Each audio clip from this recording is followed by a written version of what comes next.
이 예식에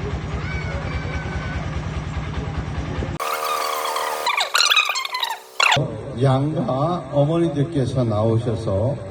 두 가지 ព្រះបាននាំយើងឲ្យជួបគ្នាគ្មានទុក្ខលំបាកប្រពៃមានបរិបូរណ៍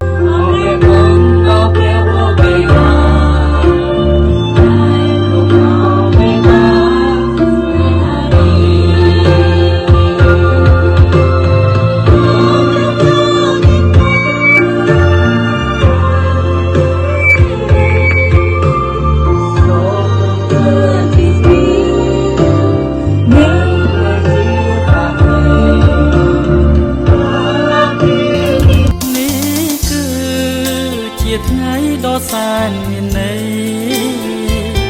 នៅក្នុងជីវិតដែលព្រះ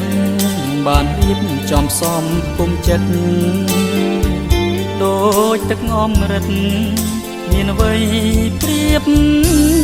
ស្មើជូនពរដល់គូស្នេហ៍ថ្មថ្មី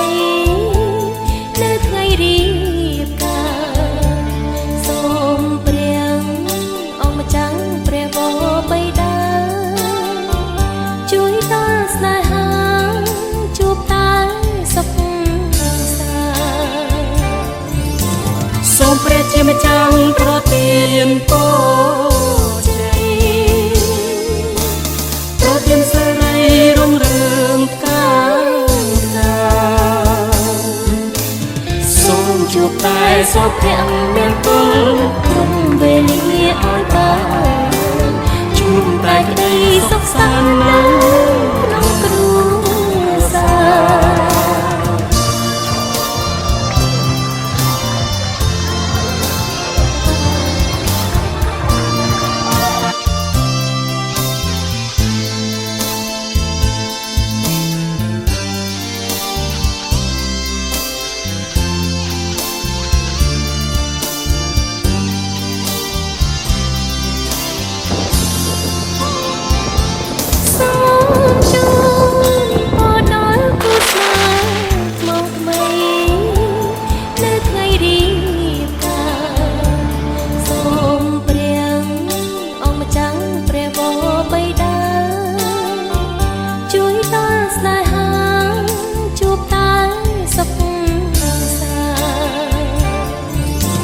សូមព្រះជាម្ចាស់ប្រទានពរជ័យ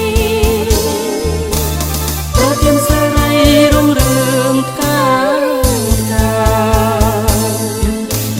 សូមជួបតែសុភមង្គលក្នុងវេលាឲ្យបា